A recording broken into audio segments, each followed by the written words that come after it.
Tagore school बावड़ी की online class में आपका फिर से स्वागत है। सभी स्टूडेंट्स को गुड मॉर्निंग। आज हमारा 6वां दिन है। हम आनुवांशिकी चैप्टर पढ़ रहे हैं। इसमें आपको आनुवांशिकता के जनक के बारे में बता दिया था, जेनेटिक शब्द किन्होंने दिया उनके बारे में बता दिया था, हेरिडिटी शब्द है वो किन्होंने दिया था उसके बारे में हो गया था, सफलता के क्या कारण थे मेंडल के, मेंडल ने मटर के पादप का चयन क्यों किया उसके बारे में हो गया था। उसने 7 जोड़ी जो विपर्यासी लक्षणों को ध्यान में रखा उसकी सारणी आपको बता दी थी। लास्ट में आपको ये भी बता दिया था कि पुनः मेंडलवाद की खोज 3 अलग अलग वैज्ञानिकों ने की थी। अलग अलग देश के अलग अलग 3 वैज्ञानिक थे। एक वैज्ञानिक का नाम था वो तो क्या था, हॉलैंड के हुगो डी व्रीज। दूसरे जो वैज्ञानिक थे उनका नाम क्या था, जर्मनी के कार्ल कोरेंस। और तीसरे जो वैज्ञानिक थे उनका नाम क्या था, ऑस्ट्रिया के एरिक वॉन शेरमेट। ठीक है, ये चीजें हो गई थी। आज हम पढ़ेंगे आनुवांशिकी शब्दावली, यानी आनुवांशिकी में कौन कौन से शब्द होते हैं वो काम में लिए जाते हैं, उनका क्या अर्थ होता है। आनुवांशिकी शब्दावली पढ़ेंगे आज। आनुवांशिकी शब्दावली यानी इसकी परिभाषाएं देखेंगे हम।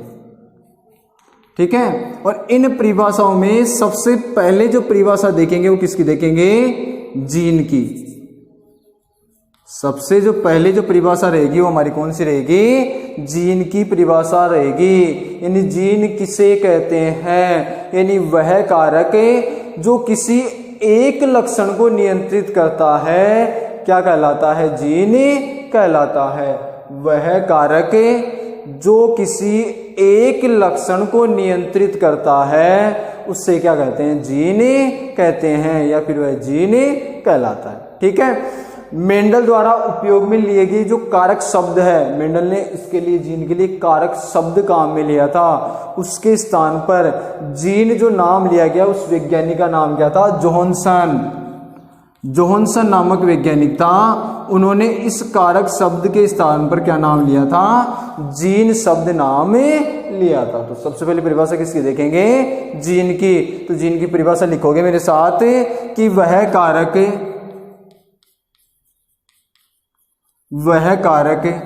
जो किसी एक लक्षण को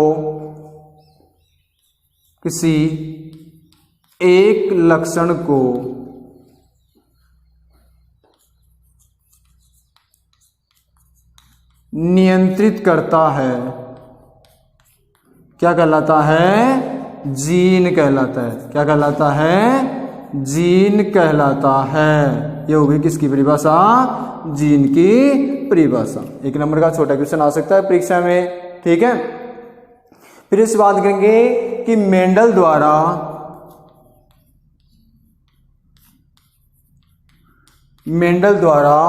उपयोग में लिए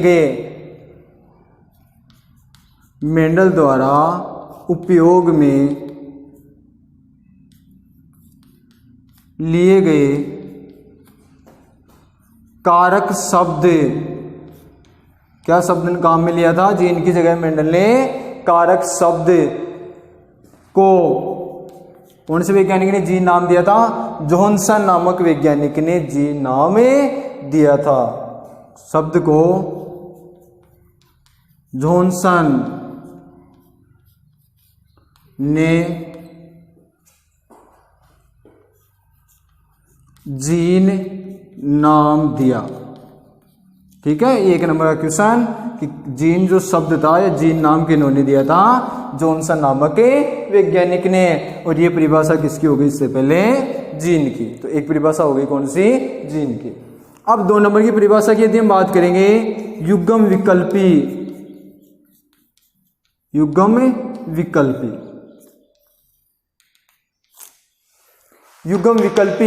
युग्म विकल्पी किसे कहते हैं, यानी किसी एक लक्षण को नियंत्रित करने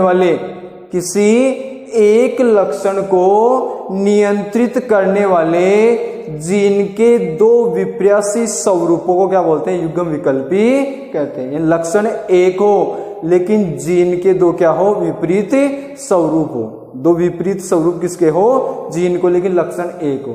जैसे हम बात करें किसी पादप की ऊंचाई की यदि हम बात करते हैं तो उसमें लंबापन होता है, उसके लिए तो क्या काम में लिया जाता है, कैपिटल टी। और जो बोनापन होता है उसके लिए क्या काम में लिया जाता है, स्मॉल टी। बल्कि लक्षण एक ही है पादप की ऊंचाई, लेकिन उसके युग्म विकल्प भी दो हो गए। कहने का मतलब क्या है, लंबेपन के लिए कैपिटल टी काम में लिया जाता है और बोनेपन के लिए क्या काम में लिया जाता है, स्मॉल टी काम में लिया जाता है। तो इसकी परिभाषा क्या होगी कि किसी एक लक्षण को नियंत्रित करने वाले जीन के दो विप्रासी स्वरूपों को युग्म विकल्पी कहते हैं। तो हम लिखेंगे क्या इसमें कि किसी एक लक्षण को, किसी एक लक्षण को नियंत्रित करने वाले, किसी एक लक्षण को नियंत्रित करने वाले जीन के दो विप्रासी स्वरूपों को, दो विप्रासी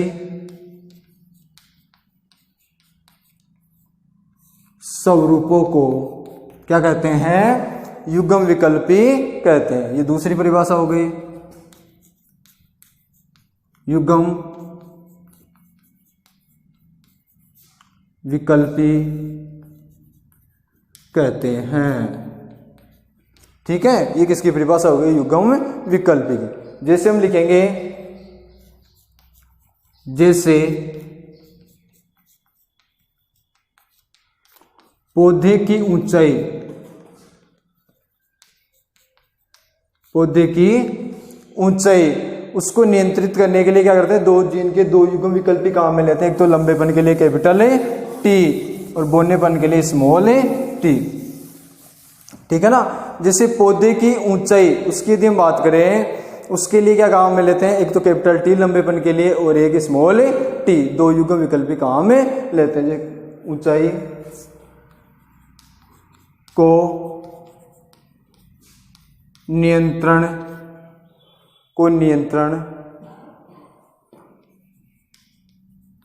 करने वाले जीन के दो युग्म विकल्पी, जीन के दो युग्म विकल्पी। जैसे हम बात करें जीन के दो युग्म विकल्पी, कैपिटल टी कोष्ठ में क्या लिखेंगे, लंबापन, एवं स्मॉल टी कोष्ठ में क्या लिखेंगे, बोनापन है। ठीक है, तो यहां तक उतार लिया होगा सभी ने। इसके बाद देखो हम परिभाषा देखेंगे, तीसरी जो परिभाषा है, और वह तीसरी जो परिभाषा है वो किसकी है, समयुग्मजी की। तीसरी परिभाषा कहां मिलेंगे, किसकी, समयुग्मजी। सम यानी क्या होता है, समान। ठीक है ना। यानी इसमें लक्षणों को नियंत्रित करने वाले जीन के दोनों युग्म विकल्पी क्या होते हैं, समान होते हैं, युग्मजी, समयुग्मजी। यानी किसी एक लक्षण को नियंत्रित करने की हम बात करें, उसको नियंत्रित करने वाले जीन के दोनों युग्म विकल्पी एक समान हो तो उसे समयुग्मजी कहा जाता है। मेरे साथ परिभाषा बोलोगे कि जब किसी लक्षण को नियंत्रित करने वाले जीन के दोनों युग्म विकल्पी एक समान हो तो उसे समयुग्मजी कहा जाता है। जैसे एग्जांपल की हम बात करते हैं, कैपिटल टी, स्मॉल टी। ये तो किसके लिए हो गया, लंबापन के लिए। दोनों कैपिटल टी है, युग्म विकल्पी के दोनों कारक, ये तो लंबेपन के लिए। ये दोनों में स्मॉल टी है तो ये किसके लिए है, बोनापन के लिए। तो ये किसकी परिभाषा हो गई, समयुग्मजी की। ठीक है, तो हम परिभाषा में क्या लिखेंगे कि जब किसी लक्षण को, जब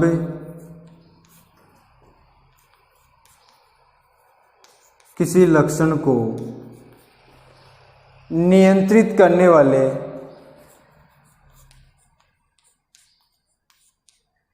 को नियंत्रित करने वाले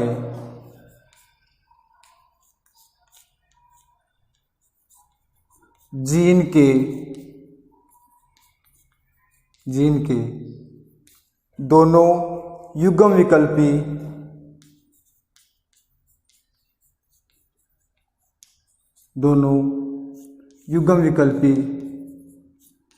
एक समान हो तो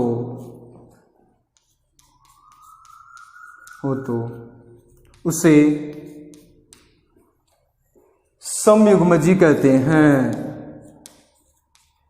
उसे समयुग्मजी कहते हैं। ठीक है, उदाहरण के लिए हम बात करेंगे जैसे कैपिटल टी या स्मॉल टी। जैसे कैपिटल टी या स्मॉल टी। कैपिटल टी किसको निरूपित करता है? लंबेपन के लिए, और स्मॉल टी किसको निरूपित करता है? बौनेपन के लिए। तो ये यहां तक उतार लोगे। ठीक है, ये उतार लिया होगा। ये हो गया समयुग्मजी।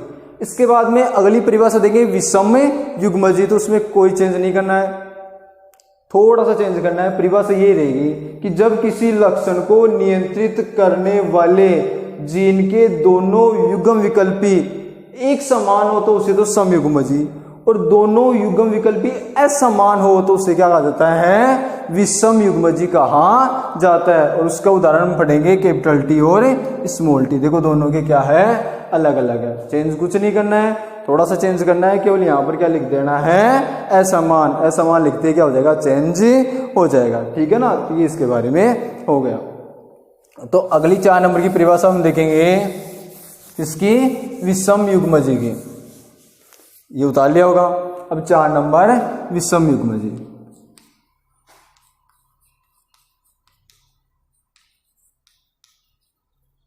विषम युग्मजी परिभाषा ये की है, केवल चेंज क्या करना है? इस समान की जगह क्या एक समान की जगह क्या लिखना है? असमान लिखना है। तो क्या लिखेंगे? जब किसी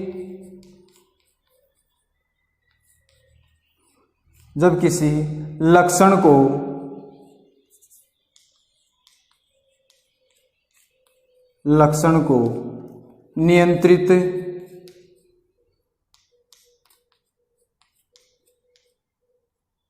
नियंत्रित करने वाले जीन के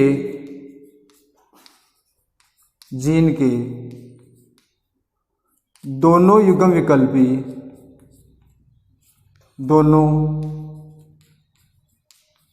युग्म विकल्पी क्या हो? असमान हो। क्या हो? असमान। बस यहां पर चेंज है।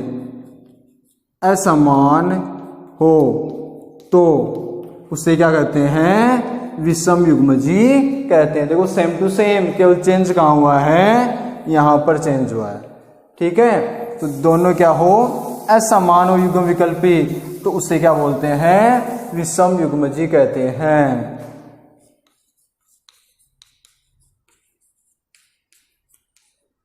तो उसे विषम युग्मजी कहते हैं। क्या कहते हैं? विषम युग्मजी। जैसे उदाहरण के लिए हम बात करें